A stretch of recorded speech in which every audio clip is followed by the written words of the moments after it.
Welcome to Life Made Easier podcast with your host, Leslie Paziak, where mental and emotional well-being are found in healing forward by beginning within, where understanding who you are and the divine significance of why you are truly here, unlocking the powerful connection to the sacred sources within to begin intentionally living the life you are here to live and create, living from the inside out. Hello and welcome to another edition of Life Made Easier podcast. My name is Leslie Paziak.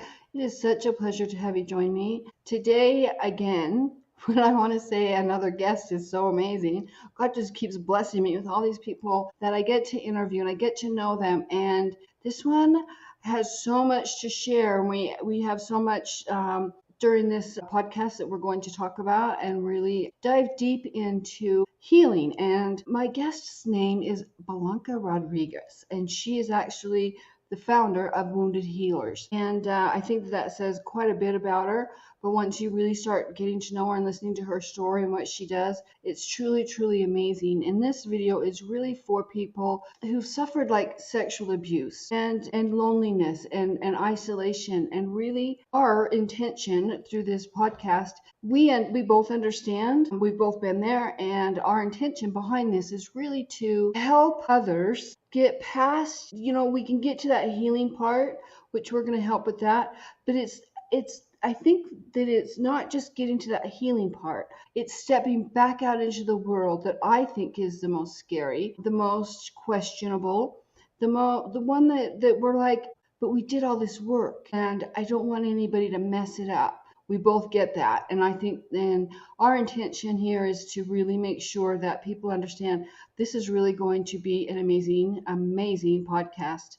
And we're so grateful that you're here. So here is my guest, Blanca Rodriguez, the founder of Wounded Healers. Thank you so, so much for joining me today. I'm so excited about this. How are you doing? Good in yourself, Leslie. Thank you so much for having me here. And we're going to have a Very powerful conversation today. I'm super excited. I'm really looking forward to this because I think that there's a lot of people out there that, they've suffered the same things we have. And rather they've completed their healing journey or they're along their healing journey, wherever you want to start, that your heart's telling you, your soul. I mean, I'm certain that you know where to start. So start and I'll let you take the lead. Yes, thank you so much. So, Wounded Healer, I love what is behind the meaning of a wounded healer. Okay, wounded healers, this comes from way back in time. This is going to the Greek and Roman Empire, and there's a legend of a soldier that he was shot by an arrow and he became a wounded healer. So he helped himself by helping others, healing as well. And that is my biggest mission, my biggest purpose in life, is to help others improve their quality of life. I get inspired by the lessons that I learned in life, by the wounds that I had in my life, by the dark seasons that I endured, and that I use as fuel to help others with whatever challenges or very, very difficult seasons that they may be going in life. Starting with, I'm a licensed massage therapist. Under this umbrella, I do massage therapy. I'm a holistic life coach. I am a canine massage therapist. I'm a fitness instructor and dance instructor for populations 45 plus. I'm a speaker, an author, and of course, I am a volunteer and educator. Under this umbrella, under all of these hats that I wear, definitely is my biggest mission, like I said before, is to help others improve their quality of life. And like you said, Leslie, talking about sexual assault or sexual violence survivors, I am one of them. And definitely I've been helping, and this has been one of my labors as a volunteer, to these women or men reconnect with themselves, to help them trust their instincts, to help them find that self-love that is so difficult to achieve. And I can speak for myself. The first time that I was sexually assaulted, I was only 9 years old. It was a year after my father died violently and suddenly. And my mother, unfortunately, she fell into a deep depression. She never recovered from it. So, in a big way, it was a very turbulent time for me being such a little girl. I was 8 years old only when my father died, and my mother went into that deep down that rabbit hole and she never recovered from it. So in a big part, I felt like I lost both of my parents. And I was reading not long ago that research has shown that 2/3 of all children from around the planet will suffer an unimaginable loss or bad trauma by the time they reach 16 years old, whether it is the violent loss of a loved one, being bullied by family members or at school, or sexual assault. I endured these by the time I was 9 years old, and it took a turn. I mean, it took me really down to very dark seasons in my life when life was about surviving. It wasn't about thriving, and it was a world of silence. It was the back to the 70s, a world when you couldn't talk about the dead because it was wrong. You couldn't talk about mental illnesses because it was demonized. You couldn't talk about sexual assault because somehow you were responsible. Exactly. And it was your fault. So definitely it was all this turmoil, all these very very very difficult seasons in my life, and these dark stages in my life. It had to come a time when I said to myself, I am tired of being tired.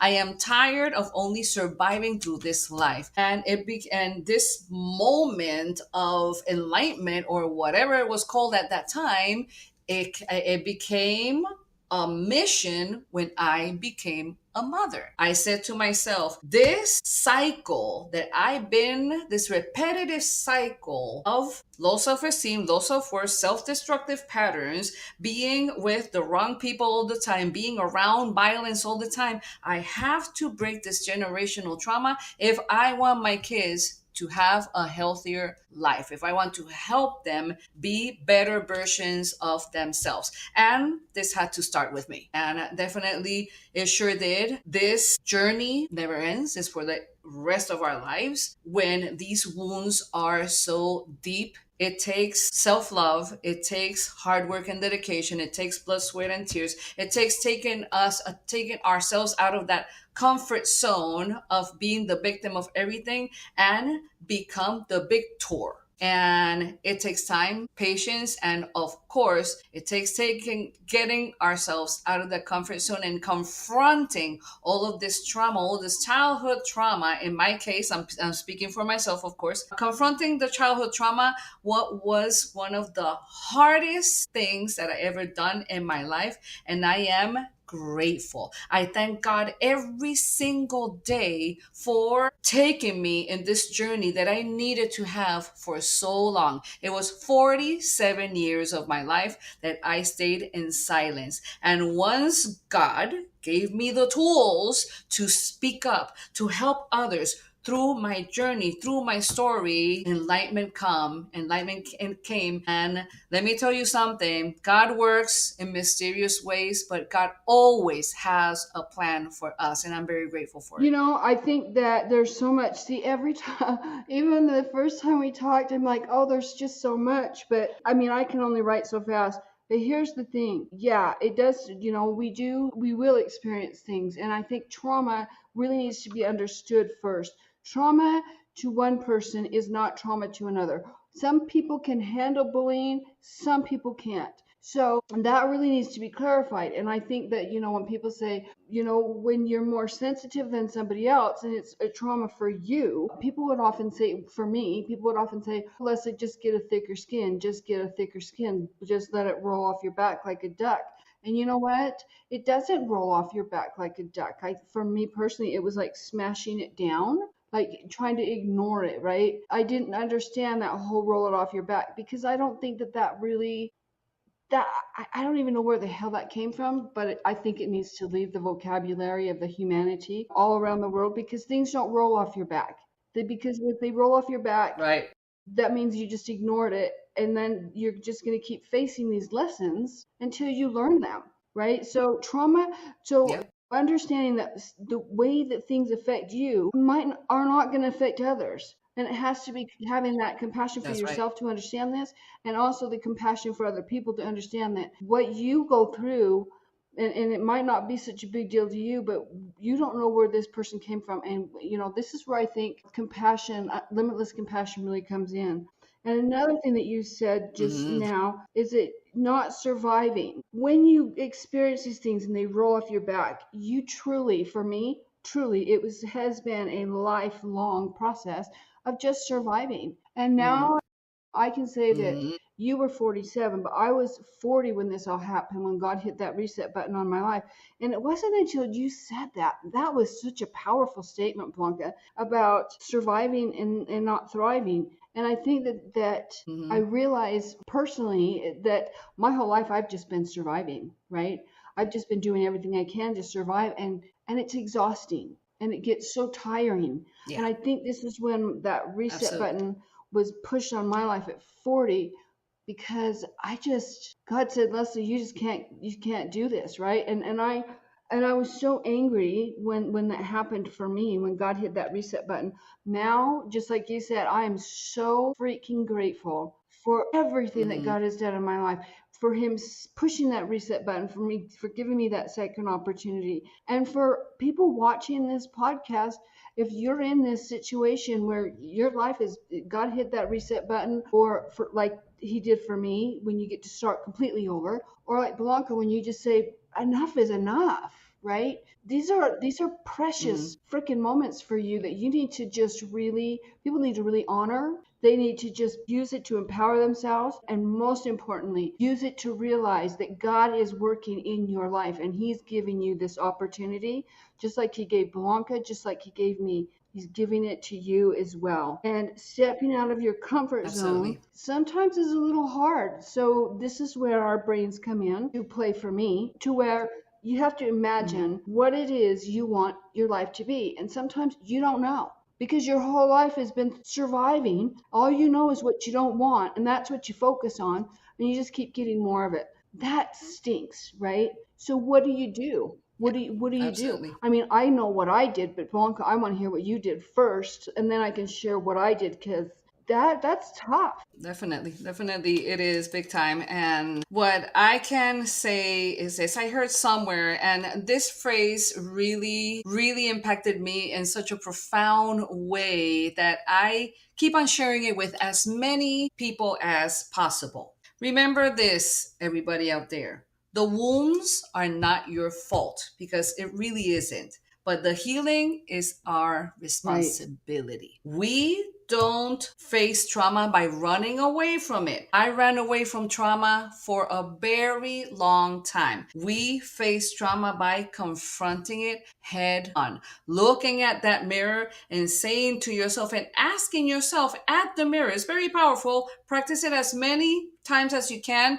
It's uncomfortable, but it's the best, one of the best tools that I ever learned in this process, in this lifelong process of my healing journey. Because this is not for a while, this is not for a year or two more, this is for the rest of my natural life, that I will be in this healing journey. Understanding that the triggers may happen, understanding that buried memories that we try to shut it down, throw it in a box and throw away the key, those memories and all of these traumas will always be following us unless we confront them. And looking at yourself in the mirror and saying, what are you gonna do with your life now?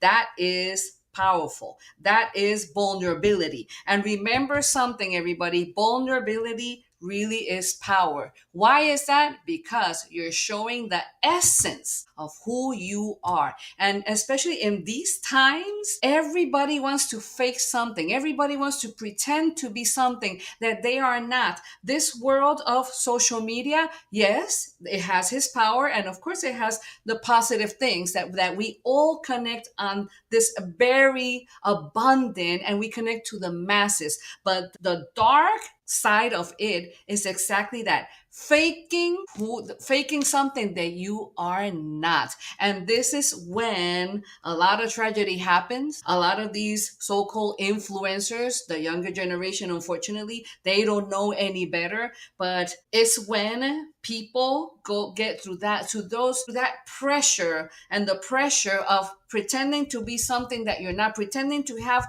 a perfect lifestyle, pretending to for everything to be perfect, when life is not supposed to be perfect. Life is about progress, not perfection. Please don't forget that. And life is a journey. Just because you are pretending to be perfect now, it doesn't mean that you need to be pretending any longer. I promise you this. In my journey of survival, because I was in a survival journey for a very long time, I was pretending. I was pretending to have it all together. I was pretending to have a perfect life. I was pretending that I had it all by the book. And I was just lying to myself and trying to ignore the trauma, ignore the bad moments, ignore the moments that somebody took you without your consent. Ignore it, throw it under the carpet and throw it under the carpet and throw it under the carpet. It doesn't work that way, people. If you want to heal your broken hearts and your broken soul, like I am, you must confront who you truly are, where all of this come from, the rooting of your actions, because actions speak louder than words. Please remember that. One of the things that we so have so much in common, and I know that we're going to do a lot of podcasts in the future because everything we just seem to have clicked, right? Our conversations click.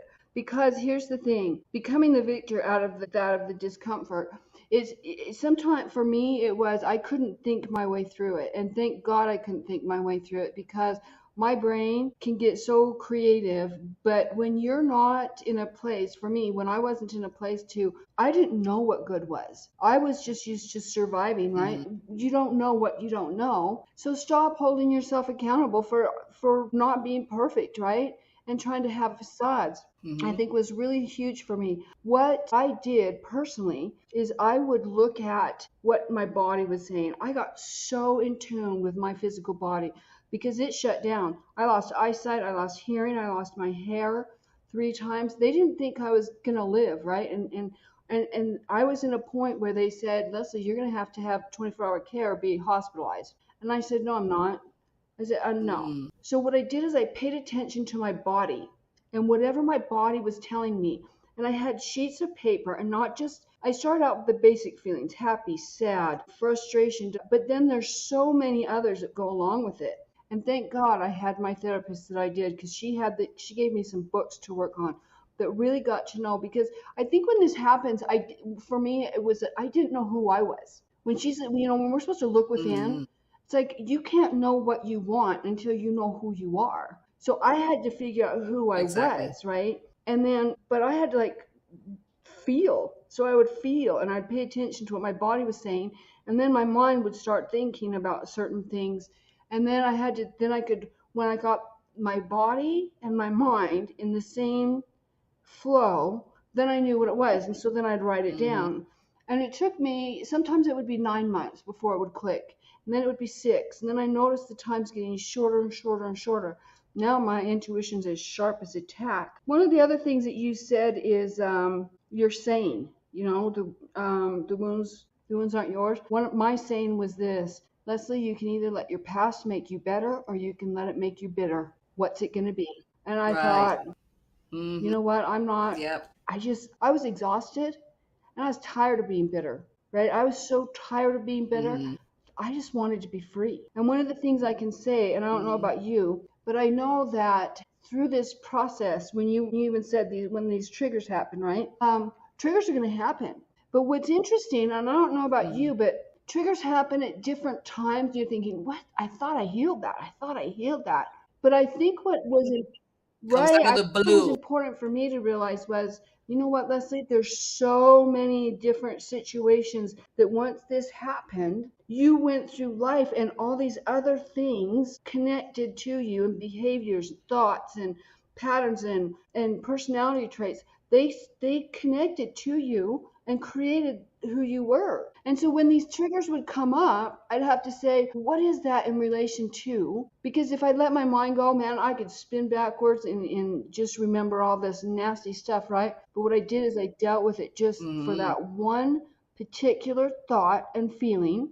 I'd process that healing, because to me now I look at healing. Healing is a gift I'm giving to myself. And the only thing I'm doing is I'm taking responsibility when I make a mistake, or, whatever. And when I don't live up to my highest expectations or my higher self, I'll apologize. I'll go back and I'll apologize to people, or I'm starting to hold other people accountable. Right?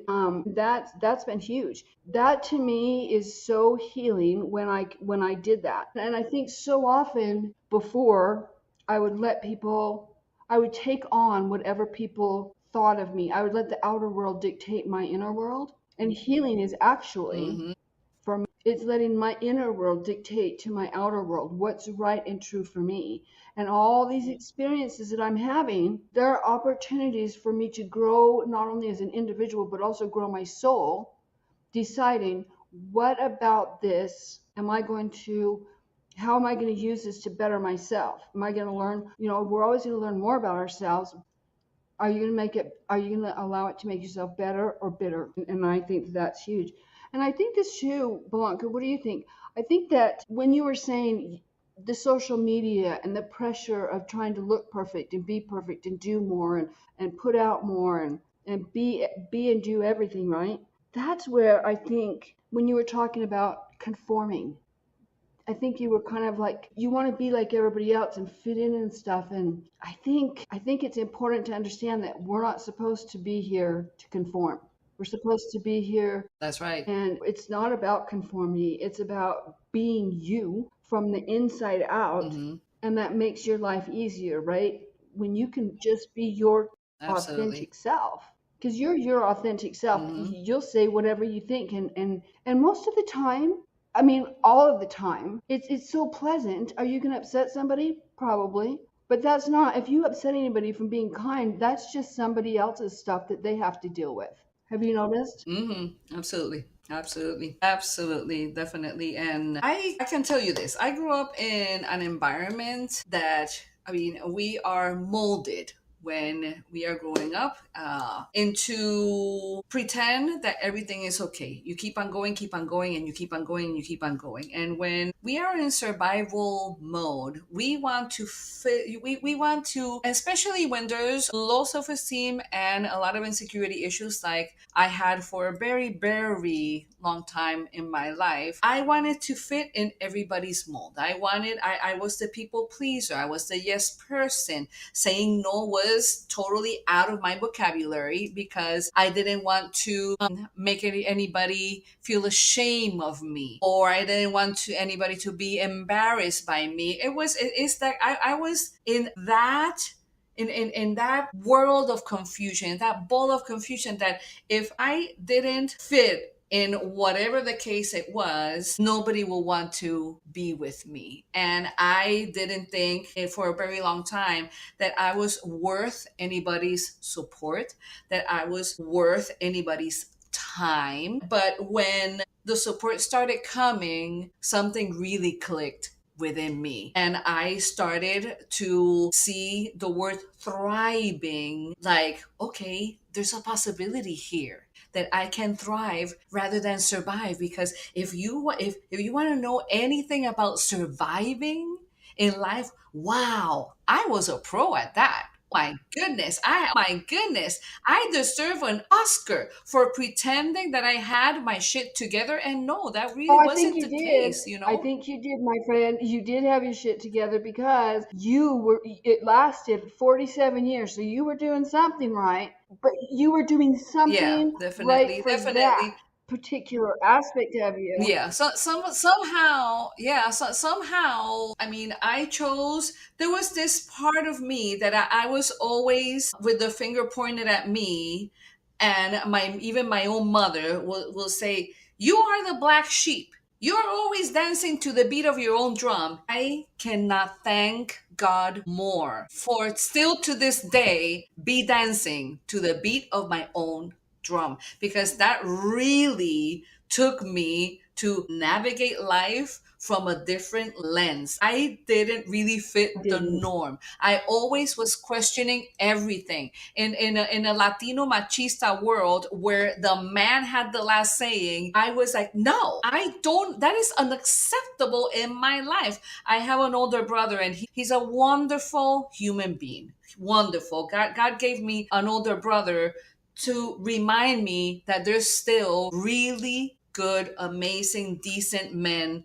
out in the world. So I'm very grateful for him. But my mother, she was, I mean, being the machista that she was, my brother had all the freedom of the world, and me, I had, well, she tried for me to not have freedom in the world. Everything was a no. Everything was a no in her world when it came to my sister and me, especially me, because I was always questioning everything. Everything. I will question everything. Why do you let him go and I cannot go? Why? Because he has a penis and I have a vagina? Well, something like that. And that was the way it was back in those days. But I am grateful and happy to admit that I never swallowed that pill. Never. It never happened. And even though I live around a lot of aggressiveness, a lot of violence, I was in a heavily violent relationship with the father of my kids. We were mirroring each other. He was a broken soul just like I was. We were in a world of addiction. He was an addict. He was addicted to me. I was addicted to him. He died an addict, this poor soul, this poor man. But with my experience with him, I learned one thing. We were looking at each other's mirror. I was not his victim so much. We were each other's victim, and we were in a highly, it was like the crazy eight, a never ending circle of violence, aggressiveness, mistreating, who would put someone down, low self-esteem, low self-worth, and we were only mirroring each other. And when I broke free from that horrific moment in my life, and that moment lasted a very long time, and we had 2 children, and along the way, when I broke free from that vicious circle, of course, it had to be with support. I couldn't do it alone anymore. It was the time to say, okay, I am switching on to something totally new, starting with looking for support. And it's one of those blessings that God said, okay, lady, after being in that vicious circle, I'm going to give you the opportunity to, instead of not making it through life, I'm going to give you a chance to make it through this life, to stay in this world so you can tell the tale to someone else that may be in a similar situation and they don't know their way out. I didn't know my way out, but when I said, okay, I cannot do this alone anymore, help didn't come. Help was poured. People came, friends came, and when I left this man, I remembered very well. I had $89 in my purse with 2 little kids and a Honda Civic that is breaking into pieces even without an AC. And I said to myself, I'd rather sleep under the bridge in the car with my 2 kids than be one more second with this individual. And you know what? That never happened. I found a place immediately. Someone came literally to my rescue and she said, no, you're coming with me and the kids too, and we'll figure it out. And that's exactly what happened. And I'm grateful. I'm grateful every day for the chance and the miracle that God gave me of waking up to looking at life from a whole different lens and saying, I finally, somehow in there, I said, okay, it's time for me to dance to the beat of a new drum by walking away from a highly abusive relationship, even with the father of my kids, because that's another one. I was indoctrinated that that you stay with the father of your kids. If you got married, you stay with this person no matter what. And I never believe in that crap. And thank goodness I didn't, because one of the best decisions that I ever did that I am grateful for was exactly that, running away from this person. And he made death threats. He was a very violent person. And I could have easily been another statistic of a woman that lost her life over a scorned ex. And God protected me. in the form of people that came to my aid, that came to my defense, that never will leave me alone in a dangerous situation. And I'm very, very grateful. And I don't take this lightly, Leslie. I definitely don't. And this was a miracle for me to stay, and those moments when I thought that I would lose it all, including my life. And when God chose for me to stay, is because of Right. this moment, Right. right here, right now, to tell one person to a million that you are not alone. Don't do it alone. You got this. You can make it through. Just seek the support, and the support will open for you with open arms. You'll see. Never I give up. think I was sitting here thinking, my God, how would that have been if somebody would have just like come to help me, come to help me? And then I think about Leslie, when as you're talking, I'm thinking, wow, she had somebody that came and that helped her, and she had people there and helped her with her home and da da da. I'm thinking, I wish I would have had that. And then it dawns on me, Leslie, you had the best therapist, you had the best psychiatrist. You had doctors, you had that Love team of it. doctors around you. You had people scanning your brains. You had Mm-hmm. people doing all kinds of stuff. Your therapist, you visited with her 3 days a week. You had like access to her 24/7 where I could call her anytime. I did have that. And now I'm realizing, with what you just said, I do realize that, wow, I did have that. I kept thinking, God, I did this on my own. I did this on my own. And God's saying, yeah, you did, but you have to also take a broader look and think therapists are good, but it's truly, we can have all Mm-hmm. these things, but really it comes down to in here. And I remember sometimes my therapist would give me, I mean, I had homework, right? Every single night I had homework because I saw her on Monday, Wednesday, Friday. And I had my books. I had these two workbooks, and she gave me homework. And let me tell you what, I did it, and I did it for an hour or two. And I'm gonna have to find those books. I know I have them still packed away somewhere. I'm gonna have to find them so I can Mm-hmm. remember what they were. I'm telling you what, if it weren't for those books and her, but God like took everything sometimes, and people need to understand this too. Sometimes God takes everything in your life that's surrounding you and just totally wipes it out to where you are just standing there by Mm-hmm. yourself. You feel naked, you feel scared, and you feel alone. Sometimes that's what we need, right? I don't know. That's what I needed. God cleared everything out and said, you know what, Leslie? You're starting over. And you're going to start over here, and you're going to take it step by step by step, one step at a time. It took me Absolutely. 3 years to get to the point where I could actually, I was like 5 when he hit the reset button, and I woke up and it was like there. I seriously functioned like a 5-year-old, and I admit it. Mentally and emotionally, I melted down to nothing. I couldn't find clothes to fit me. My Mm-hmm. hair was falling out. I lost eyesight. I lost hearing. I would stutter. I couldn't finish a sentence. It was bad, right? It was bad, but in 3 years is a long time. It's a long time, but it was the best time because I got to know this, Mm-hmm. right? I got to know this. And sometimes for me it was like my therapist asked me, Leslie, who are you? When I explained all these outer things, oh, I'm a mom, I have a brand new marriage, blah blah blah. I own my own business, I love my da da da. Those are outer things, Leslie. I want to know who you are. And I'm like, what? And she's like, those are things that Mm-hmm. surround your life, but that's not who you are. Who are you? And when I had to like Mm-hmm. look in, Right. my meltdown was looking in. And it's interesting because when we don't really have a sense of self, we don't know who we are. I think that it truly can make us victims of, more so, of sexual assault because we just have this presence or this insecurity where people are just going to take advantage of us, right? And you even said that Right. you said it like I couldn't have said it better. It's like everything around you, you were yes, yes, yes to everybody. But I don't know, how did Mm-hmm. you ever handle like when you had to wear these different hats? And I hate that saying, and I just threw them all away.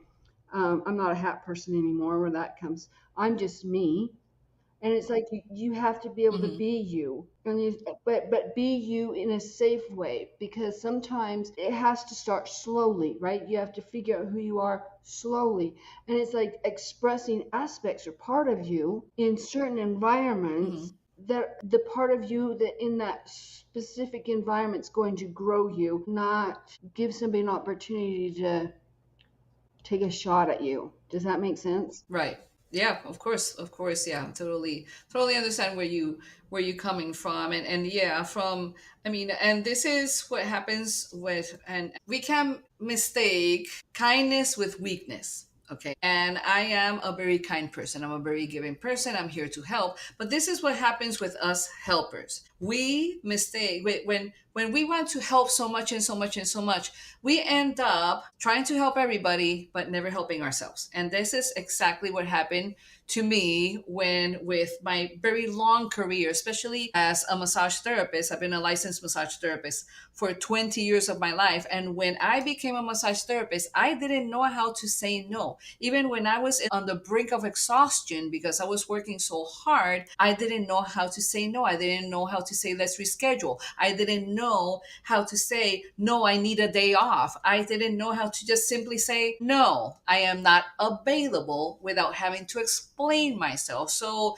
it's been a very long learning experience being a massage therapist. I'm a massage therapist till this day, but the difference is this: when where I was before, being a yes person, surviving, not thriving, versus fast forward all of these years later, that now I am okay, I am thriving. And if I want to keep on thriving, if I want to have longevity in my life, it has to start with me. It has to start with myself in order for other things to follow. That is for sure. So being a yes person, stop saying yes so much and starting saying no has been one of the hardest things that I ever embraced in my life. And I'm saying embrace because first it was, wow, this is so hard to do. I mean, I'm surviving here and I don't want to say no to everybody. And I don't want to say no to this one or the other one or the other one.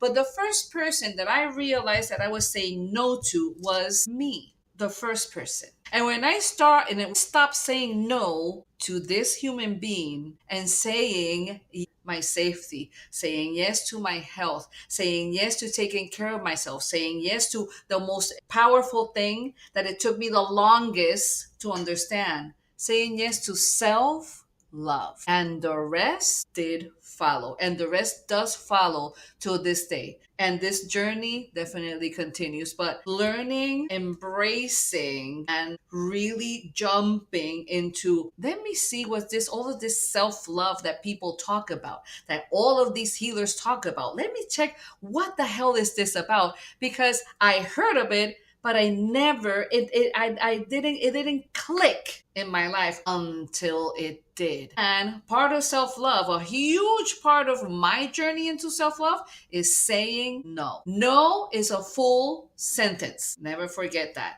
That's And good. when I understood, and the moment I understood that no is a full sentence, I'm like, okay, I am embracing this. And it's not about saying no all the time. No, it's not about that. But when there's moments that no feels darn good. And yes, many times, because I was in survival mode, and yes, felt horrible. Yes, felt like a disrespect to my character. Yes, felt like I was shoving that yes down my throat and saying, yes. It's like, why the hell did I say yes when I should have said no? I asked myself that question for so long. And now I don't ask myself that question anymore, because no is no I from the like heart. I like that no is a full sentence.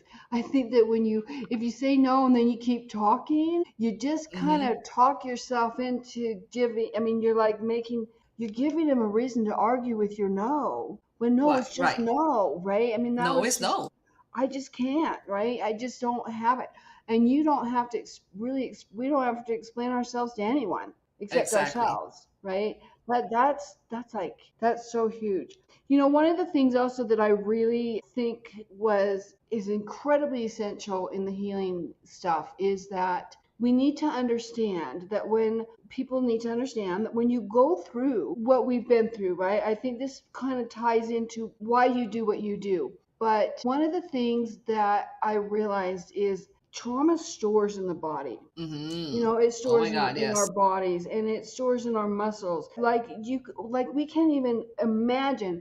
I had no idea that it did that. right? Until I really started. And when you start to that healing process, you're going to feel stiff, or you're going to feel, parts of your body aren't going to feel right. You're going to get a little more, you're just going to start noticing things in your physical body. I don't want to like put anybody spin their minds out of control, but it does. Trauma creates stored stuff in all of your body, in every aspect. And Yeah. we need to be kind with ourselves, because some days you're going to wake up and you're going to be stiff. I mean, I remember being stiff.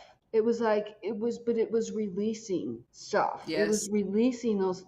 It's a chemical, something that happens in our bodies, and you got to release that. This is why it's so important for massage, that you do massage therapy. I think that's incredibly important, because it will, we have these tense muscles in our shoulders, we have tense muscles in our neck, in our backs. So it's not always just about posture. It's about stored emotions that we put in our body, just like fat, right? We store Absolutely. emotions like we do fat. And I think that you're doing massage therapy really helps, break that stuff up, those chemicals, those loosen up those tissues so that it can flow. The Mm-hmm. physical body, to me, I found, was probably, if I wouldn't have paid attention to my body, that was a huge key for me. But I also noticed when God hit that reset button, everything I ate, everything about me just totally changed. I started eating differently.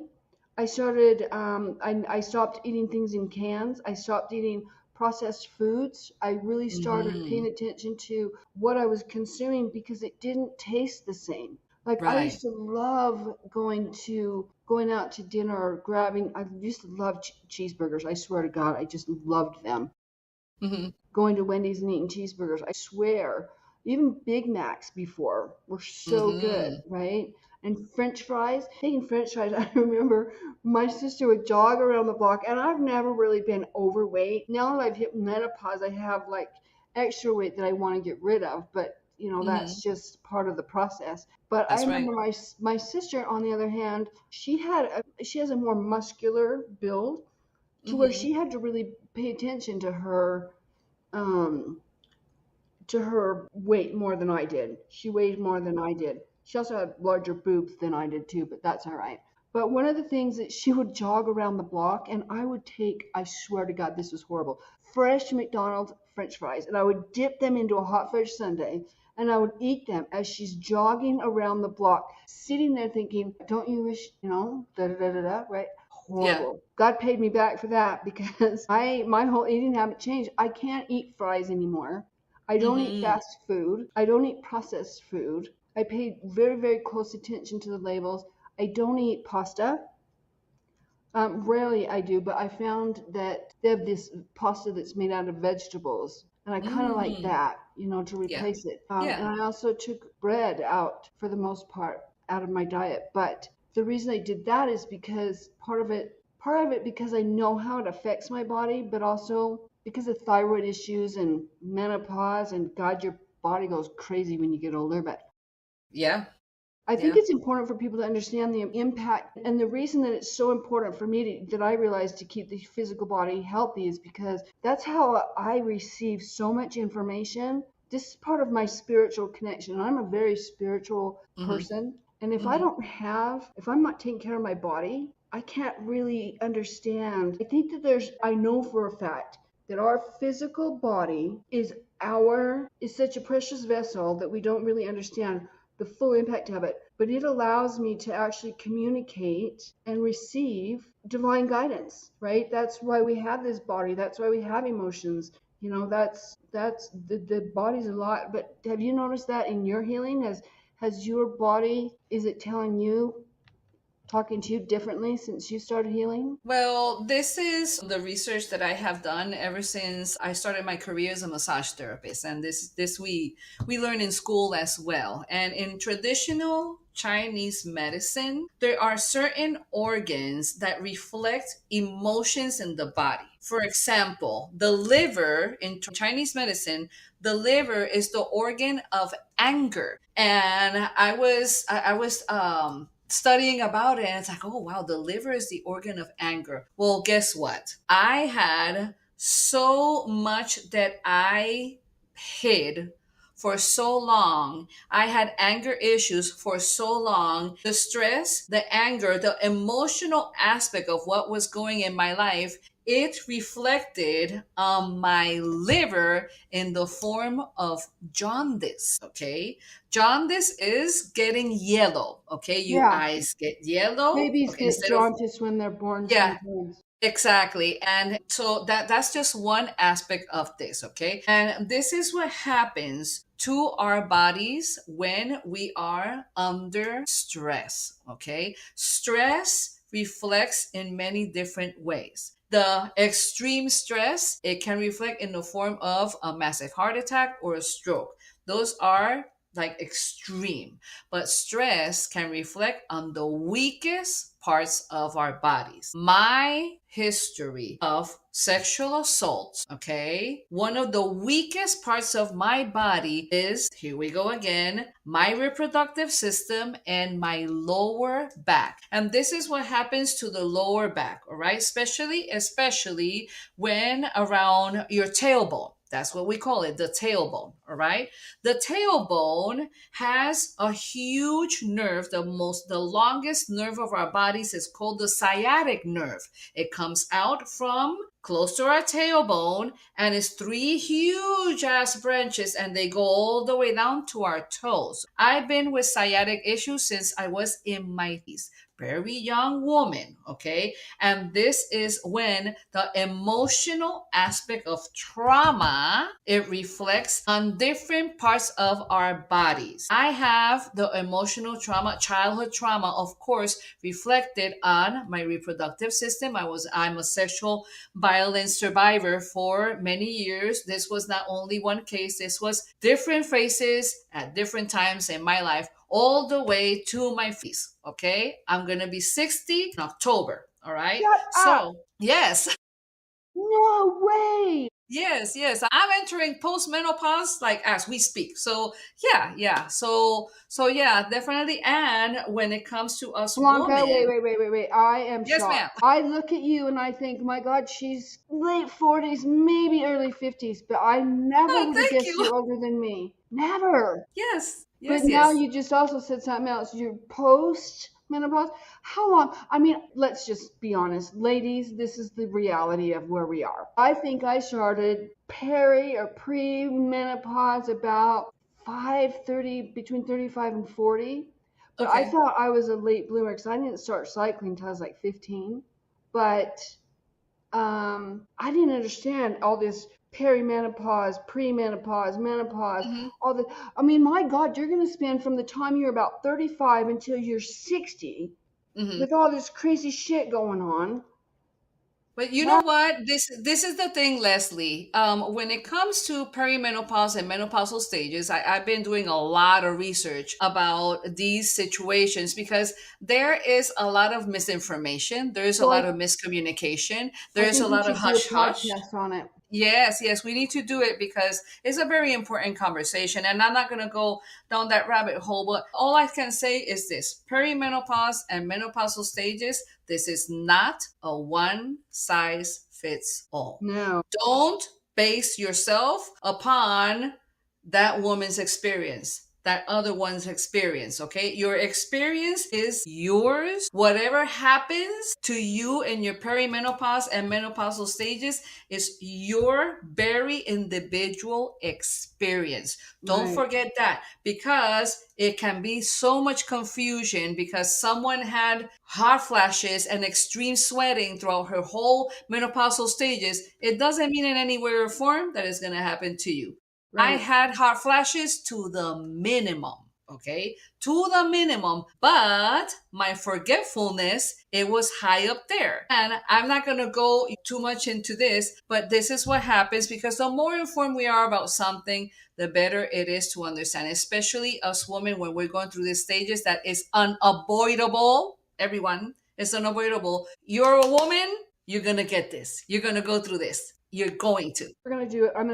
We're gonna schedule a podcast on that because there is truly a lot for women, and I Absolutely. think it's It's a important for lot. women that because I think there's a lot of women out there who are going through it. Their emotions, Hmm. they need it, and it also ties into Hmm. this same topic. What I think is Absolutely. interesting about when you're talking about the liver and the sciatic, because there was a while when my sciatic was just driving me crazy, and I Hmm. mean literally it was a pain in the ass, right?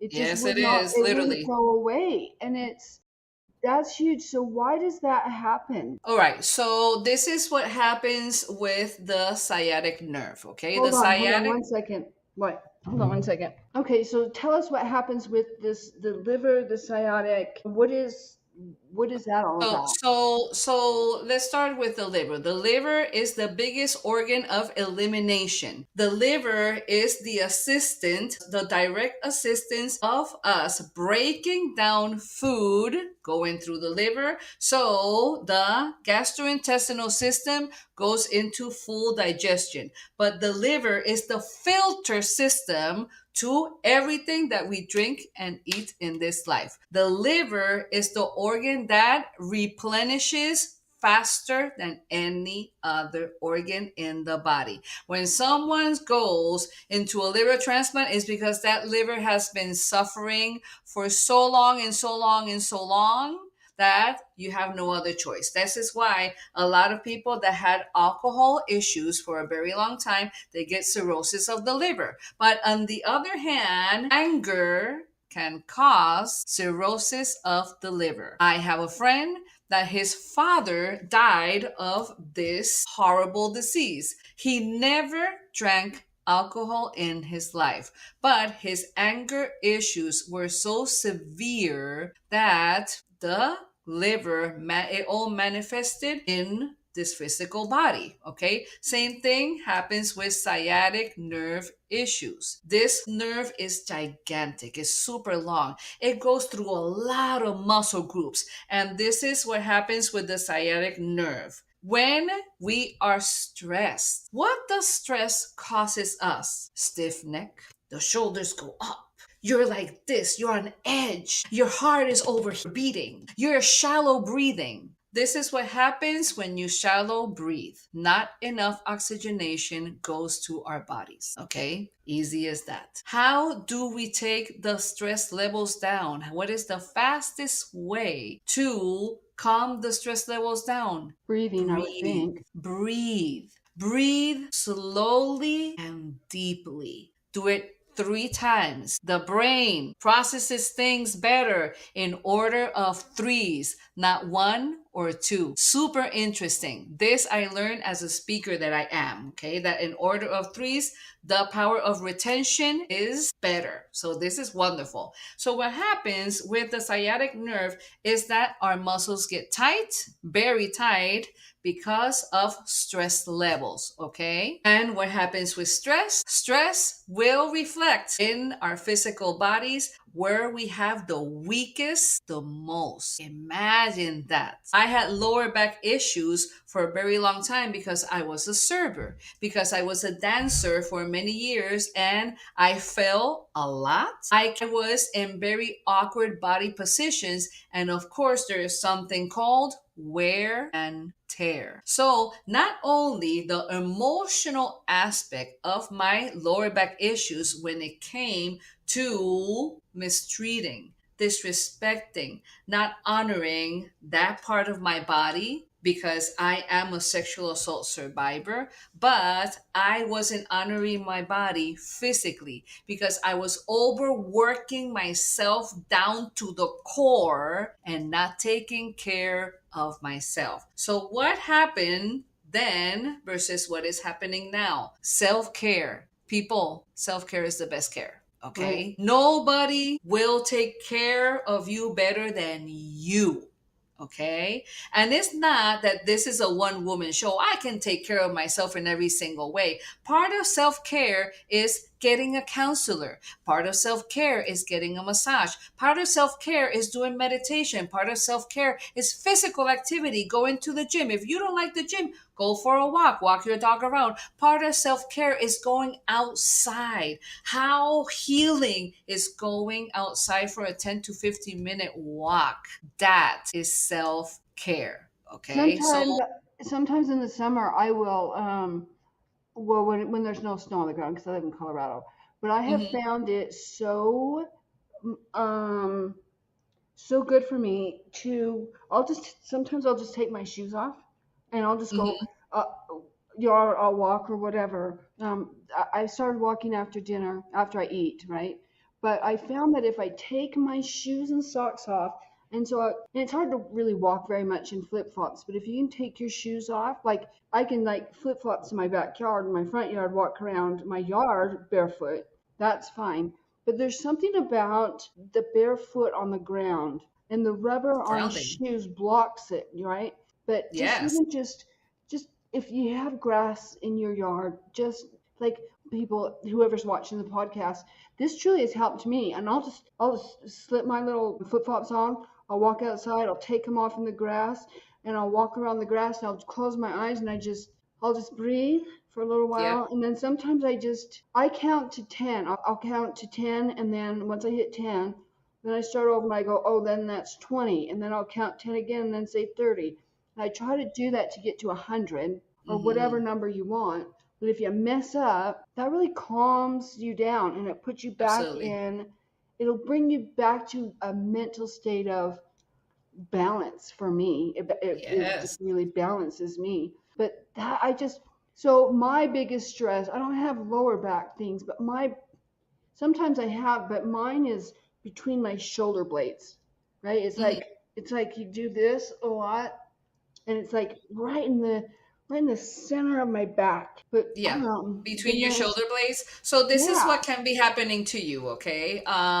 This is what happens with the shoulder blades and in between the shoulder blades. Every time that we're moving our arms, our hands, guess what's moving to? my Your shoulder shoulders. blades and in between your shoulder blades, okay? This is part of a whole, okay? Your arms are not a separate entity. Your arms are attached to the socket of the shoulder. So guess what? Your scapula or shoulder blades are working as you're moving your arm anywhere. Your chest muscles are working as well. Your shoulder muscles are working. And this is what happens. People that have headaches, that tend to have headaches, this is what happens. Most headaches don't come from the head, they come from the neck and the shoulders. Why is that? Because the attachment of the muscle that goes down our neck is the base of our skull and it attaches in our shoulder blades. So it's a huge muscle that attaches from here to here. So when you say to yourself, "Oh my God, my neck is hurting,"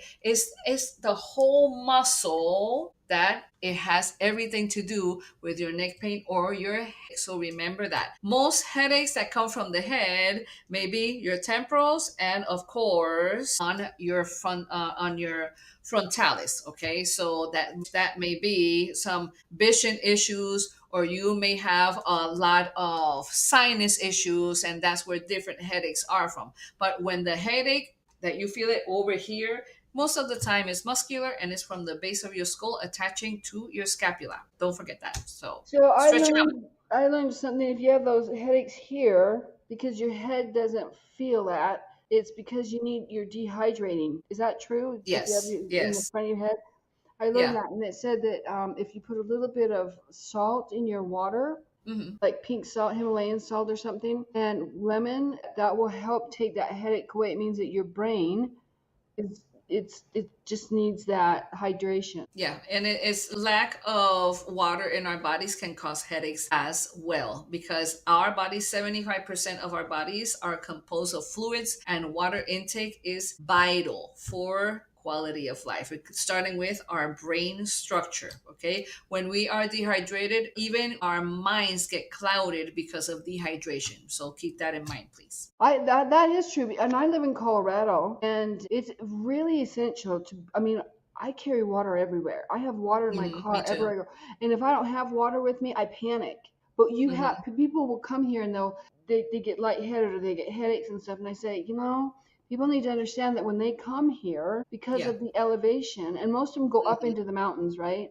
It's like you guys have got to like hook an IV in, right? You got to do something because you Yes. need that extra fluid to be at this Absolutely. elevation. Why? I mean, we have different cooking temperatures for things. We have different. You have to just.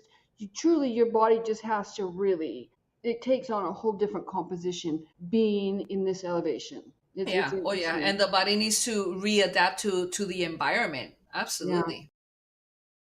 So I want to go back. So we were talking about, stress, right? There's that stress, there's that stores, we make chemicals in our brain that stores in our body over this stress, and it comes out in our physical bodies, which we were talking about, with the liver, the sciatic, this my tension. Let's shift a little bit. I want to shift a little bit into stepping, like when you get to this point where you've made peace with everything, because healing to me is making peace. I had to make peace with what happened. I can't change the past. I certainly don't go back and dig things up. There are those triggers when things come, up and they start affecting us, right? But you get to the point where you make peace with everything, and that's what I call making life made easier, right? That's what this podcast is all about, is making your life easier and helping people like yourself heal that stuff and really use these experiences that we have that are traumatic to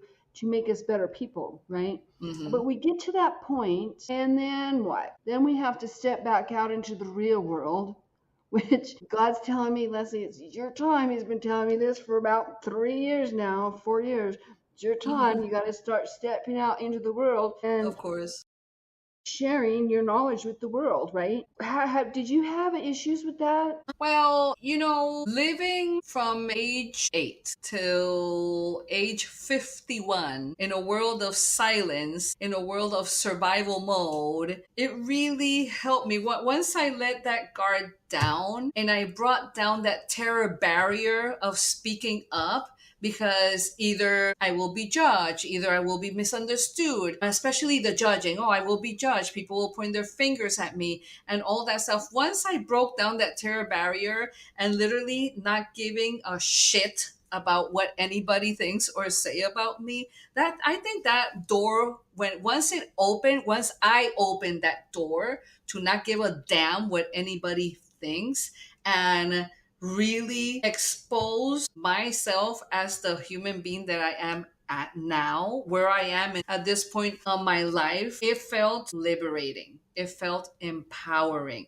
It felt like a miracle in my life because of all the silence that I submitted myself to for so long. I don't know what it is about, this is one of the empowering things of menopause or something.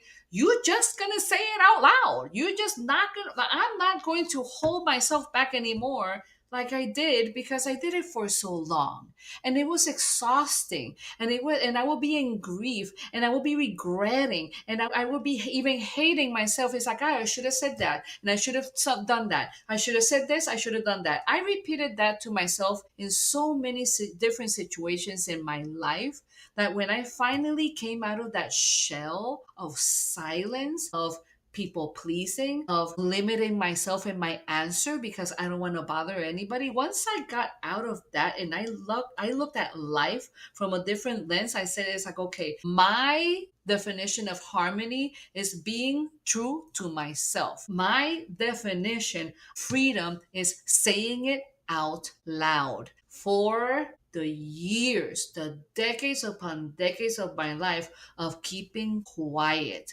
just to please I don't know who, because I don't even know who the hell I was pleasing at that time. But it was very liberating. My definition of harmony is taking care of myself first, and the rest does follow. And I can tell you this because as a mother of two full-blown adults that I have, my kids are adults. One lives in Atlanta, the other one lives in Wisconsin. The turmoil that we lived together as a family when they were little kids, that they were with, of course, me, that I was in a very hard moment in my life, and I was living with an individual that had even more demons that I did and more monsters inside of him that I did. I let them know it's like where I was before in my life has nothing to do where I am at now. I am here to grow for myself, to grow with my kids, for my kids, and understand that the boundaries are there. Understand that that was then and this is now. And I have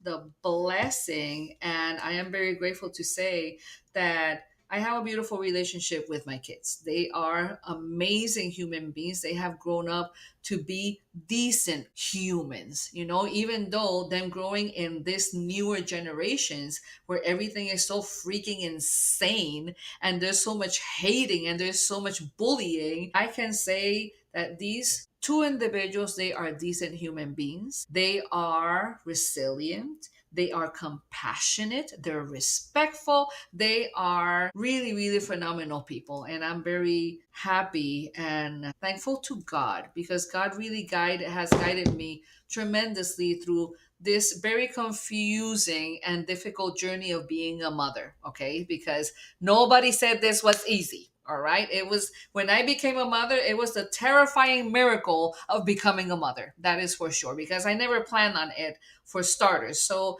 definitely harmony I have found with coming out of my shell and expressing who I am and talking about it to as many people as possible has been one of the most empowering, liberating, humbled, and harmonious experiences of my life. And I'm very grateful for it every single day. Tonight, I'm going to sleep very well thanks to this conversation, Leslie. That's for sure. I think that I want to, when we're done with this podcast, there's so much that I want to talk about what you just got done saying. And I'm truly going to sleep better because this is something, I'm going to just share something with you because it wraps around what I was talking about earlier.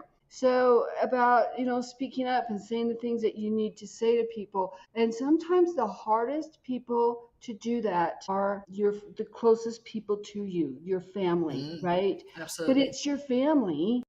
They're the ones that you are supposed to be saying this to, right? They're the ones that all this stuff they always say, oh, the family unit, but this is where all the shit they say the shit begins, right? Stir it up. Because here's what happened. Friday night, I'm staying with my daughter at my daughter's house because watching her home and her pets while she's over and visiting with my son. And I got here Friday. My granddaughter, who's 2, just turned 2, was sitting on the counter eating egg salad with crackers, right? She's eating it, and first she had a fork, and then she started eating with a cracker, right? Because I was eating one with a cracker. And then she wanted to feed it to Nana, right? So she was using the cracker like a spoon, not biting the cracker, but sucking the stuff off. Nanas know this because I've had 3, right? So when she broke it off and she's feeding me, here, and you say, oh, thank you. And then you're just like trying to teach them manners and kindness and you're having fun with them. Then I look, but I don't have glasses on, right? Then I notice her little hand, right? So she gets this dry skin in little patches. I wish I could think of it right now, but I can't think Is of it it. like eczema or psoriasis? So Eczema? she gets Eczema. eczema. My daughter said, "Oh, that's just your eczema." And so when I put my glasses on, and this went on for a really long time, like feeding Nana, right, little crackers and out of her little hands and stuff. When I put my glasses on, I noticed she had like little blisters on her hands. I'm like, that's not eczema. So my granddaughter was feeding me out of her mouth and off her little blistery hands. Turns out she has hand, foot, and mouth disease. Oh my God. But here's the thing. I was telling my daughter, this is not right. So she's doing all this research. But that was the one thing that shocked me because I'm doing this. That's why I was so tired yesterday because the mouth is like the closest supply to blood. And it was like, I just know this stuff's running through my body. And yesterday I was so exhausted. I kind of lost a day this week. But anyway, here's what I wanted to share. I told my daughter at first when I noticed it, because I ran a child care center for 20 years. I said, Amanda, that looks like hand, foot, and mouth disease. Wow. So she's looking it up, and she goes, no, that's not. It's eczema. And she's looking all this stuff up. Her mother-in-law comes over, puts all this stuff on it. Baby's crying. She gives her a bath. I said, Amanda, put baking soda in the water because it's gonna soothe it. What's it gonna do, Mom? It's not gonna do anything. I said, Amanda, remember when she had all that eczema on her body and I gave her a bath and with baking soda and it all took it away? She goes, yeah. And I said, try the baking soda. So she did. At the very last minute, she poured some in, took her out. I think my point, what I'm trying to share is I was telling her what it was and she wasn't listening to me. Yeah. Right? She wasn't listening to me because I'm her mom. But she asked her mother-in-law. She asked Dr. Google. She swore to God it was in Chicago. Dr. Google, I love it. Dr. Google, everybody, right? So then she tells me the next day, oh, Mom, guess what? I was talking to Alyssa, her sister, okay, about it. And Alyssa has a friend at work whose kid had the same thing. I'm gonna call him and we're gonna find it out. So they're doing like conference calls, right? Yeah. Blanca, do you know what that kid had? This was like 4 hours later, Yeah. right? The kid, my little granddaughter's in bed, everything else, after her screaming and crying and all this stuff. I mean, broke my heart. I said, Amanda, she's crying on this little change. I said, pick that baby up and hug her because I don't think babies should cry. I don't think little I kids agree. should cry. I hate that. I just, Hmm. you just pick them up and hug Yeah, them, right? I love these exactly. wrap things that moms have now when they carry their babies around. They I are the think that is, best. it's like, that's Yeah. freaking genius, right? If I Yeah. was a mom, I'd have them all over me. I'd look like a Yeah. monkey with them hanging off of me. Anyway, she does all this stuff, and during this video call, and her friend, she's sending pictures of my granddaughter's stuff to her, and it's on her Yeah. feed. You know what it turned out to be? Hand, foot, and mouth What? disease. Yeah, there you go. And I was like, she goes, oh, it is hand, and Amanda was telling me, but she doesn't have a fever. She doesn't have a fever. And I said, sometimes you get fever, sometimes you don't, Amanda. But this is what it Exactly. is. Well, Everybody's the different. next day, she tells me she has a fever now, Mom. I said, of course Mm, she does, Amanda. But she's texting to me now, right? Because she's got on the airplane and left Saturday morning early. okay. But it's hand, foot, and mouth disease. But here's the thing, and this is where you have to speak up for yourself, right? Especially when it comes to family. I wanted to explain this whole thing because it was kind of funny, but here's the serious part. I never want, my daughter does this to me all the time. She has her whole entire life. I'll tell her something, but then she won't believe me, but it always turns out to be 9 times out of 10, I'm right, right? I wanted to text her back and tell her how much that hurt my feelings. That I noticed that she does that and she's done it a lot throughout our relationship. And I Hmm. think it's really truly a stressor when it happens. My other daughter, Alyssa, she takes it into consideration, you Hmm. know. But I mean, Alyssa listens and she takes it into consideration. My son is very much like me, where he's going to figure shit out on his own because that's Yeah. just who he is, right? And that's Yeah. fine. He's a man. He needs to do that, right? Hmm. But dang, I wish I would have spoke up, Blanca. I wish I would have spoken. In fact, you know what? I am going to do that tonight. I'm going to actually call her. I'm not going to text her. I'm going to call her and say, "It's really, I think you got to confront these things with your immediate family when it bothers you and you just feel like they're not validating or giving you credit where credit's due, and they're making you feel less than. What's the word, Blanca? What am I looking for? Do you know what I'm thinking about? But Yeah. we Yeah. have to I be able to totally say this understand. to our immediate families members, because if we don't, we're going to stay stuck and we're going to stay disrespected. We feel Yeah. disrespected, and Yeah. it's hard. Yeah. I mean, I love I my kids. understand. I'm really proud of them. They've been through a lot. Hmm. It was unfortunate through from the time they were young and from the time their dad and I separated till, they got older. They've had to suffer some serious consequences, and things happen that shouldn't have happened, right? Under normal circumstances, even in a normal divorce. But um, I can say that they've been through a hell of a lot, but they're all still very, very, they're incredibly compassionate people. They Hmm. love and care for people so much. They're Hmm. givers, like I'm a giver. Hmm. But I think that they're learning. I think that they're more in tune with who to give to and who not to give to than I was at their age, right? But Right. I have to say they've been through so much, and I look at who they are as adults now, because they're like, my son will be 30 in June. My other daughter's 34. She's actually due any day. Yeah. Wow. And my oldest daughter's 37, 36, 37. But I can say I'm proud of who they are. I'm proud Yeah. of, I can see that, I know that Hmm. they say that kids, it's that first 5 to 7 years that's really crucial, Yeah. Absolutely.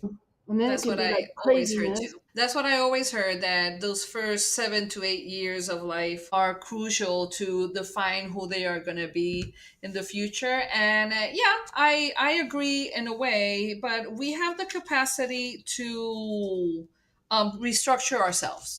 Right. Definitely. We really do. And, I am not no genius. I am not a science. I'm not rocket scientist or anything. And if this normal woman from Puerto Rico had the capacity to restructure my life, it didn't matter where the traumas came from. It didn't matter. I mean, I was 8 years old when I lost my father. My father was only 43 years old. He was killed in his jewelry store, the place where he loved to work the most. He was a very successful businessman in New York City. And then everything went downhill from there. I didn't understand grief. I didn't know what it was about. I mean, the first big loss that I had in my life was the violent death of my father. And then my mother went into crazy mode for the rest of her life because she had chronic mental illness, and she was carrying a lot of demons that nobody knew, and I don't know what they are about, only herself. Is she Okay, still so alive?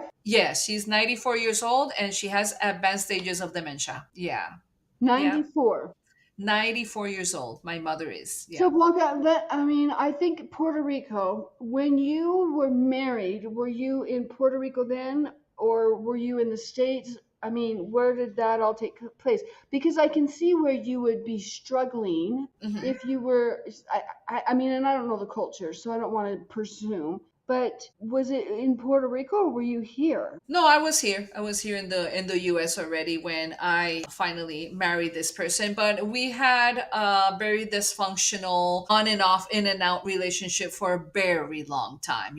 This was a pattern that kept on building and building and building, and that, I mean, it was not really a healthy relationship. It was a disastrous one from day one. That never, the most consistent thing that we had in our relationship was how disastrous the relationship was. Okay, there was no way that relationship was going to survive. If I made the decision, it's like, okay, God gave us the gift of having two kids, let's part ways and try to be friends, that would have been a better option. But I was in my mindset, no, mommy and daddy has to be with the kids in the household because that was what I learned. Okay, and I wanted to kind of comply, but it was a total disaster from day one. It was the blessing in disguise was our two kids, definitely. And another blessing in disguise was that this poor soul, he died at age 48. This was over 10 years ago.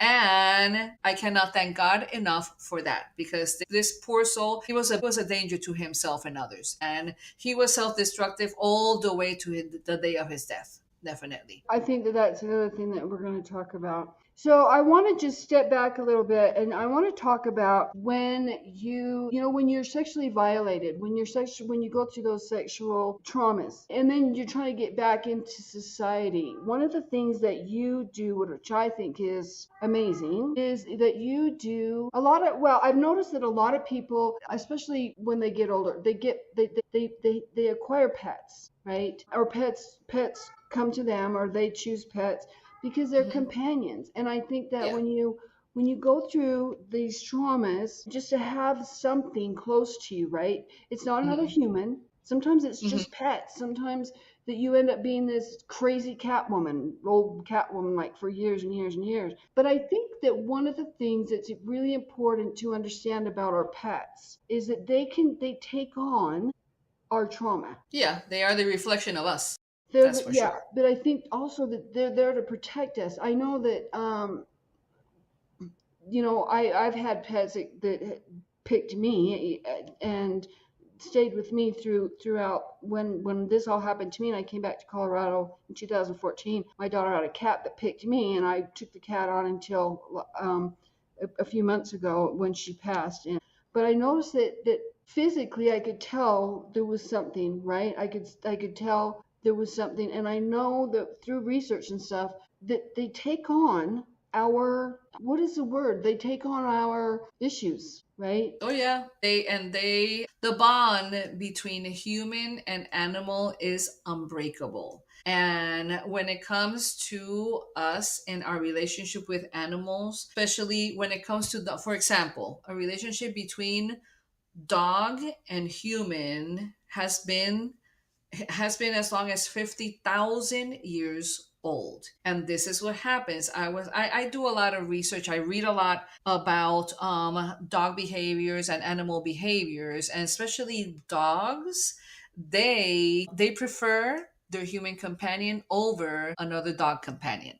Okay, and this is the choice of these animals. Let's remember that dogs and humans, we are mammals. We have muscle mass, organs, feelings, and emotions. And this is why. And same thing with our beloved kitties. I love cats. I love cats. If I would have a cat here at home, if it wasn't for my husband that he's allergic to cats. But cats are unbelievable, beautiful souls that they can read you with a blink of an eye. Yeah. And cats are very powerful. Cats are independent. That's just what I love about cats. It's like, okay, you go your way, I go my way, but we'll meet halfway. I'll give you some attention, you give me some attention, and we will go our ways again. Okay, versus a dog that they will never leave your sight. Okay, that's the difference. But in the other hand, I have lived with cats that my mother, she had a beautiful cat. That cat was it was like 19 years old when she passed. And that cat will never leave my mother's side. All kitties are different, definitely. And it's a beautiful thing to people that have a cat and a dog in their house and the relationship that they develop between each other. I mean, I remember generations ago that it's like, no, a cat and a dog cannot be in the same place because they will kill each other or whatever. So that's a lie. That's one of the biggest lies I ever heard in my life. But going back to the relationship between sexual assault survivors and their animals, this is one of the most purest forms of love that we will ever experience in our lives is the love of an animal. Okay. Right. Other human will never give us the love that an animal will give us. Please don't underestimate the love that your pet has for you, because it's one of the most powerful experiences that we can have in our lives. And when it comes to us, sexual assault survivors, we are re-entering, so to speak, society in the form of having a brand new relationship with a pet that is the safest, purest way that you can start loving again, that you can start trusting again. How important is that? I volunteer with sexual assault survivors, and it's very important that everybody understands that each experience is a different one. One size does not fit all. We are survivors, you and I, and we had different experiences when it comes to this very delicate, profound, and important conversation. Okay. For me, I'm a canine massage therapist. I do dog massage for a living. This is one of my crafts, okay, that I absolutely love. And the bond that I have with my doggy clients is 20 million times more powerful than the bond that I have with human clients that I've been working on them for years. Okay, that bond that I have with these dogs is unbreakable. And no offense to my human colleagues and patients, but I rather be with a dog, I rather massage a dog 20 million times over than massage another human. And that bond is like I massage a Labrador, and she hurt herself, and from the first moment that we set eyes on each other, we fell in love. That was it. It's either I love you or I'm skeptical or come back later. All right.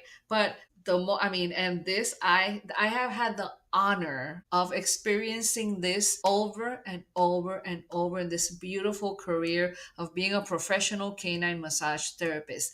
The bond, the unconditional love, locking eyes and saying, that's it. We love each other. And that animal comes to me and trusts me with their lives and their safety, especially when they are hurting. So the same unconditional love that I receive from a dog that has another human companion, they live with their human, with their person. This is the powerful effects of having that bond when you have been through such a difficult, traumatic, life changing event as sexual assault or sexual violence. So, starting with a pet, go for it, do it. And I can assure you that other wonderful doors will open through the form of bonding with other survivors that have pets. How about that? Going to support groups that service animals are involved. Okay, service animals are powerful. I work with service animals,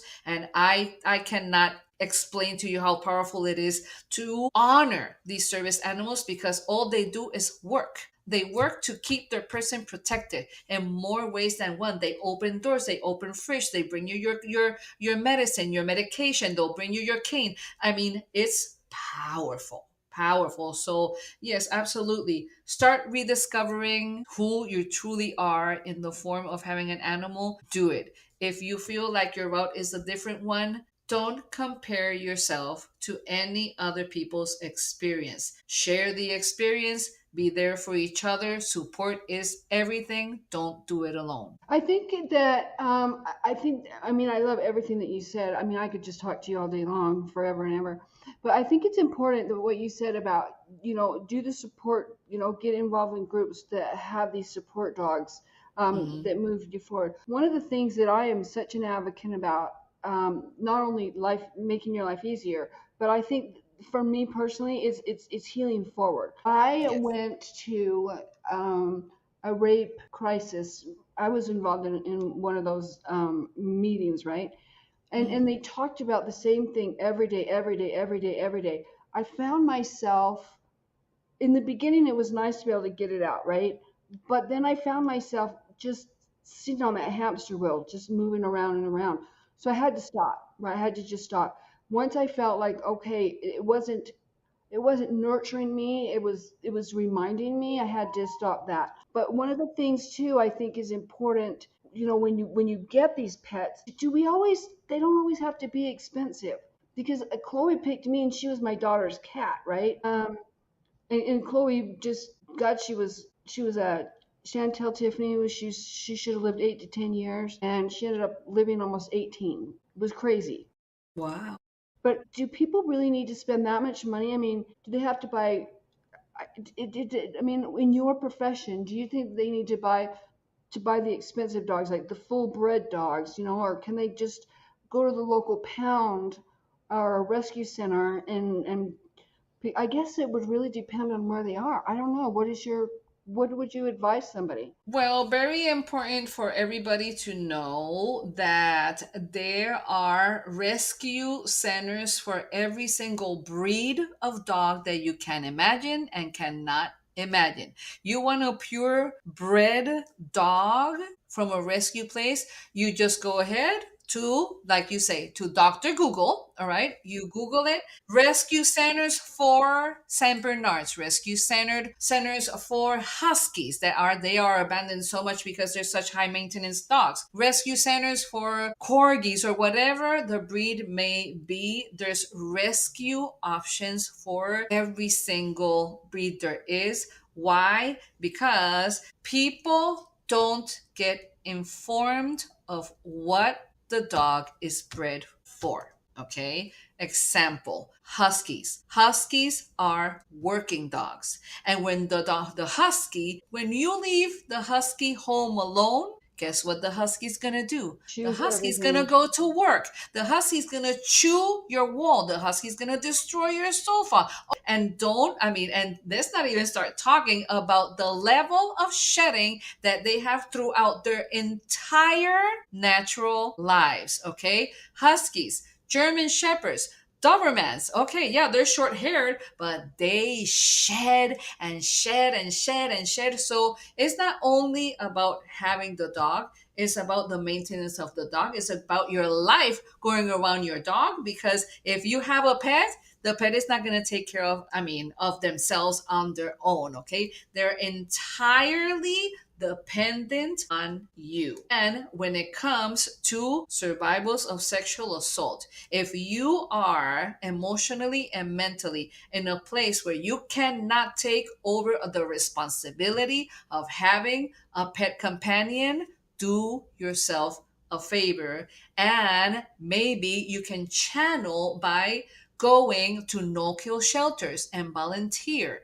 Okay, that's a very good option to starting to have contact with an animal so you can bond with these animals. No kill shelters need volunteers all the time. Okay, and this is an excellent option for you to decide if you want the responsibility. Now, on the other hand, this responsibility is totally worth it because they will give you unconditional love. You will be in a safe environment as long as the dog is alive. You will be in a safe environment. They will never let you down. They will never leave your side. They will never betray you. They will never make you sad. Okay, the only form of sadness that you will have is when the animal gets hurt, and unfortunately when the animal crosses the rainbow, when it's time for them to leave this physical earth. Okay, that is the saddest moment. I had a rescue dog, by the way. Our beloved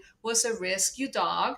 We don't know her breed because she was a mutt, but she was one of the most special dogs I ever had in my entire life. This dog told me that I should be a professional canine massage therapist. She was my guinea pig all along, and she loved it until the day of her passing, that I gave her her last massage when she was about to cross the rainbow, unfortunately. So yes, it's very powerful, our conversation about our beloved animals, their companionship, and how much they can fill our lives with love, compassion. They can smell our emotions. Mind that, they can smell our emotions, and they are emotional beings as well. So it's a bond that is unbreakable. Unbreakable. There's nothing will change throughout our lives together. Nothing will change, but the love, and of course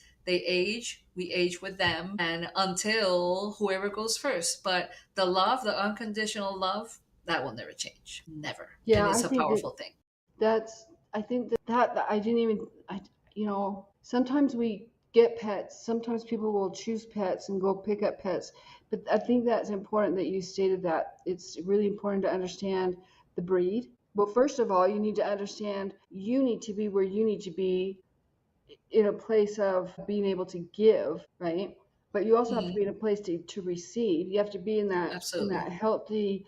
You have to be at the level of healing where a give and take. You're trying to bring in that give and take. I think that's important. And it's really, I really like the fact that you said if you're not really there, then don't take this step. No, That's don't. important. Because it will be a burden. It will be a burden for you. It will be a burden for the animal, and it's not fair for either side, especially the animal. And Yeah, then you end up either neglecting it, or getting rid of exactly, it. You know, it's exactly. it's it's a sad thing. Well, I just want to thank you, Blanca, so much. I know that there's so much that we can talk about, and we could talk forever. But Yes, I think that we're going to do this again because absolutely. there's so much. We flow, we can relate, and I really think that when you have that type of connection with somebody, I truly believe that it's going to benefit a lot of people.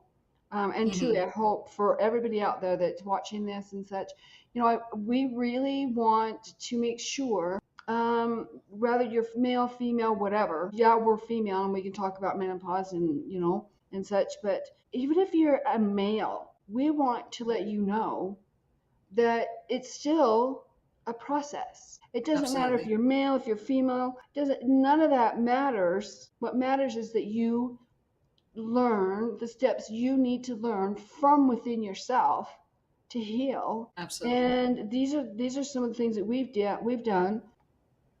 It makes it so that you end up discovering your unique individuality within yourself. That's really what this whole life is about. This time that we're here, our lives about creating ourselves, from the inside out, be creating the best version of ourselves. And we can't do that by conforming to society. And when we end up conforming to society and trying to be something that we're not, that's where I think drug abuse comes in. That's where suicide comes in. That's where, we just lose our shit. Right. People Definitely. pleasing, everything else. One of the things I can say about people pleasing that I noticed is that you can make that person happy at that moment, but the next time you're around them, you might not make them happy. Why?